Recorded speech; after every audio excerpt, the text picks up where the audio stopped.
अस्सलामुअलैकुम रहमतुल्लाहि वबरकातुहू। दोस्तों, कैसे आप लोग? उम्मीद करता हूँ खैरियत से होंगे, अच्छे होंगे। तो चलिए शुरू करते हैं एक नया व्लॉग। आज हमारे एक भाई बहुत टाइम से हमारे साथ में थे, लेकिन अभी वो हमको छोड़ के इंडिया चले जाएंगे। इंडिया का सफ़र करेंगे आज इंशाल्लाह। वही भाई जो आज़ाद वीज़ा पे आए थे, यहाँ पर आने के बाद में बहुत परेशान हो गए, बहुत प्रॉब्लम्स झेली उन्होंने। आज उनको वापस जाना पड़ रहा है। अभी ये व्लॉग है, कोई अपडेट वगैरह नहीं दे रहा हूँ मैं। तो चलते हैं बकाला। अभी बकाले से कुछ लेना है, दूध वगैरह ले करके। भाई के हाथ से लास्ट टाइम चाय पी लेंगे, फिर पता नहीं कब मिलेगी चाय उनके हाथ की, नहीं मालूम। अच्छी बनाते हैं चाय अल्लाह। तो चलते हैं बकाले में और दूध ले करके रूम पे जाते हैं, फिर देखते हैं भाई।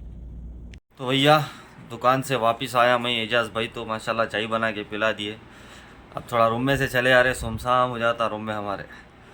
तो टिकट विकेट सब रेडी है। एयर इंडिया का, एयर इंडिया है ना? एयर इंडिया कितने मिला वो सब? 11,000 11,200 चिल्लर। भैया ये सोने का जो शेयर मार्केट का जो प्राइस अप डाउन होता नहीं, वैसा फ्लाइट की प्राइस अप डाउन। सुबह चेक करके शाम में चेक करें तो आप ख़तरनाक तरीके से। लेकिन हमारे भाई जा रहे, अच्छा नहीं लगा।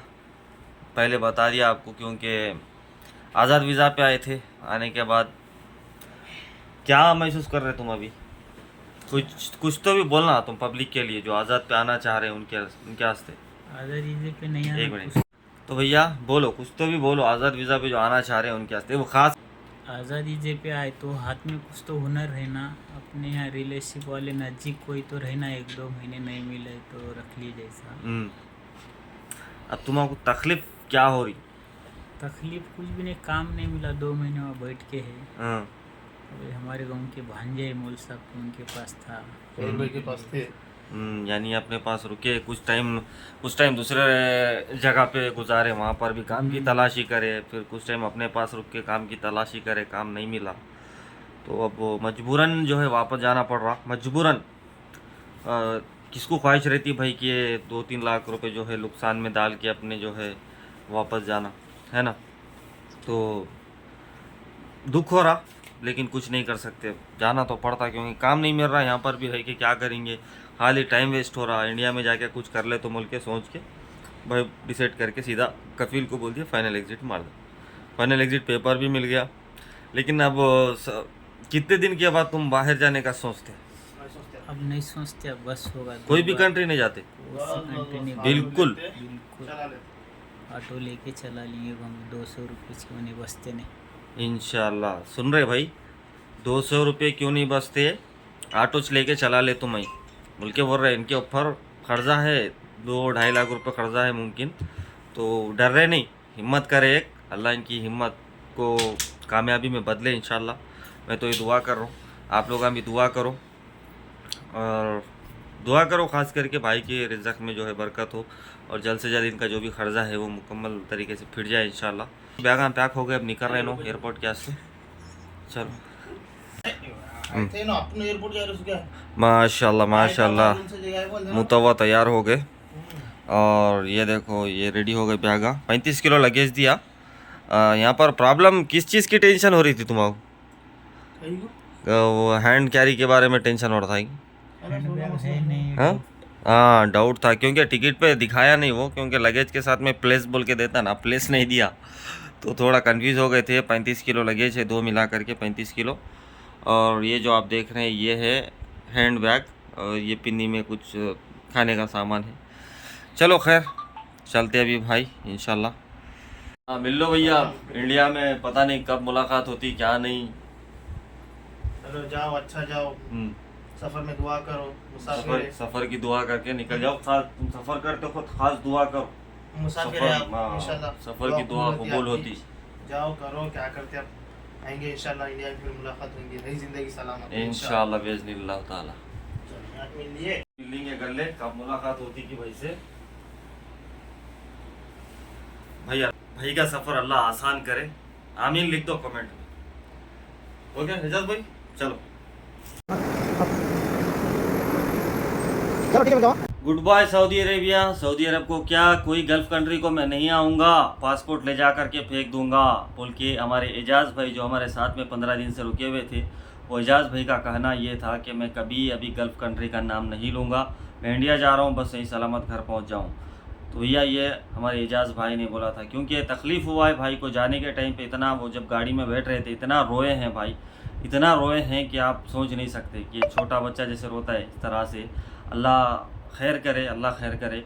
देखो आज़ाद वीज़ा पे आने के बाद यहाँ जब काम नहीं मिलता है ना तो आपको बहुत परेशानी, बहुत टेंशन हो जाता है। क्योंकि भाई देखो, जो भी सऊदी अरब गल्फ़ कंट्री में जो भी आता है वो कर्जा लेकर के आता है, अपना जेब का पैसा लगा करके कौन आएगा। होगा कोई एक आध बंदा जो कि अपना खुद का पैसा जो जमा रखता है वो ले लगा करके आएगा, फिर यही सोचेगा।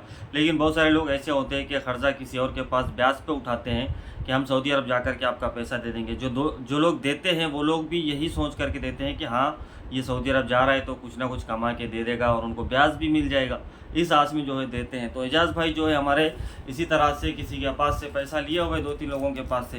तो अब उनको बोल के आए थे कि मैं सऊदी से भेज दूंगा, लेकिन ये जो है खाली हाथ वापस चले गए। इसी दुख की वजह से एजाज़ भाई को रोना आया होगा। और बहुत सारे लोग जो है सऊदी अरब से खुश जाते हैं कि हम फैमिली से मिलने के लिए जा रहे हैं, लेकिन एजाज़ भाई का हाल ऐसा नहीं था भाई। सच बता रहा हूँ मैं, कसम खुदा की, एजाज़ भाई बहुत रो रहे थे, बहुत तकलीफ़ हुआ। मेरे को रोना आ गया और हमारे जो मुतव्वा थे उनको भी रोना आ गया। अल्लाह खैर करे, अल्लाह खैर करे।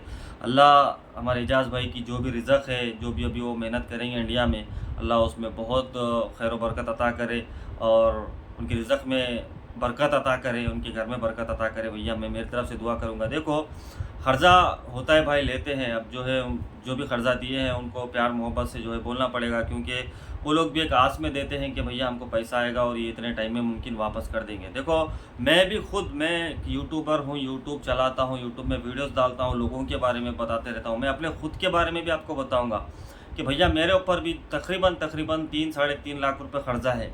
आप सोच नहीं सकते कि मेरे को खुद को यकीन नहीं हो रहा है कि मेरे ऊपर इतना कर्जा क्यों हो गया, कैसे हो गया। ठीक है, मैं 14 महीने जो रुका था, मैं भी हालांकि यही बात बोला था कि मैं सऊदी अरब नहीं आऊँगा। वल्लाही कसम खुदा की ये बात बोला था मैं कि सऊदी अरब कभी नहीं आऊँगा। क्यों? क्योंकि मेरे अंदर एक बात छुपी हुई थी कि भाई मैं खुद क्यों नहीं कर सकता कुछ। तो मैंने कोशिश किया, लेकिन वो कोशिश में नाकाम हो गया। मैं ऐसा हो गया मेरे साथ में कि मैं 14 महीने जो था वो सिर्फ बैठ के खाया हूँ घर पे, कोई काम नहीं किया हूँ। हालांकि आप लोग देखिए कि मैं क्या काम कर रहा था उस चक्कर में, और यूट्यूब की चक्कर में भी बहुत बर्बाद हुआ, मैं बहुत नुकसान हुआ है मेरा। तो भैया मेरे को देखो, जो मैं रुका था इंडिया में, मैं इंडिया जाने से पहले से ही मेरे साथ में एक भाई है जो कि ऑस्ट्रेलिया में रहते हैं। उन्होंने मेरे को तकरीबन 1,60,000 तक की हेल्प किया है। नाम नहीं लूँगा भाई का।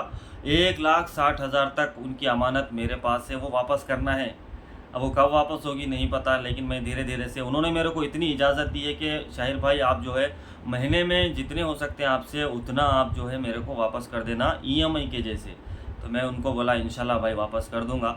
इसी तरह से मैं बाइक जो लिया हूँ पल्सर 150 जो लिया था, वो भी जो है मैं लोन पे लिया हुआ है, वो भी एक खर्चा हो गया मेरे ऊपर। ठीक है, और शॉप डाला था, शॉप के लिए भी पैसा लिया था। 2 लेडीज़ है जो गांव में रहते हैं, उनके पास से लिया था। वो लोग अभी मेरे को इस टाइम पे इतना तंग कर रहे हैं कि मैं बता नहीं सकता। हालांकि मैं सऊदी अरब में मौजूद हूँ, फिर भी इतना तंग किए जा रहे हैं कि हमारा पैसा हमको दो, बनो, नहीं तो हम ब्याज को ब्याज लगाएंगे, धमकियाँ दे रहे हैं। तो फिर भी मैं अल्हम्दुलिल्लाह, मैं बस अल्लाह को याद करते हुए जो रह रहा हूँ। भैया मैं सऊदी अरब में मौजूद हूँ, ठीक है, मैं कुछ करने की एक हिम्मत रख सकता हूँ कि मैं टाइम लगा करके उनका पैसा दे सकता हूँ। ठीक है ना, इस तरह से होता है। लेकिन एजाज़ भाई जो जाते वक्त उनको जो रोना आया उसकी वजह मैं समझ गया, क्योंकि मेरे ऊपर से ही मैं अंदाज़ा लगा करके समझ गया कि भैया क्या तकलीफ़ होती है। ठीक है, ये कोई ऐसी वैसी बातें नहीं है भैया, ये हकीकत है। मेरे जैसे लोग, एजाज़ भाई के जैसे लोग, बहुत सारे लोग यहाँ पर हैं जो आज़ाद वीज़ा पे आकर के फंसते हैं। कोई कंपनी में आकर के, कंपनी अच्छी नहीं मिलती है तो फंस जाते हैं। कोई डोमेस्टिक वर्कर में, ड्राइवर में आकर के फंस जाते हैं। कोई मजरा में फंस जाते हैं। ठीक है, इस तरह से लोग परेशान बहुत है, लेकिन हम गिन नहीं सकते ना, सबको पकड़ नहीं सकते। जब हमको इस तरह से कोई बंदा मिल जाता है तो हमको पता चलता है कि भैया तकलीफ़ नाम की जो चीज़ है वो हर इंसान के साथ है जो गल्फ़ में रहता है। कोई खुश नहीं रहता यहाँ पर।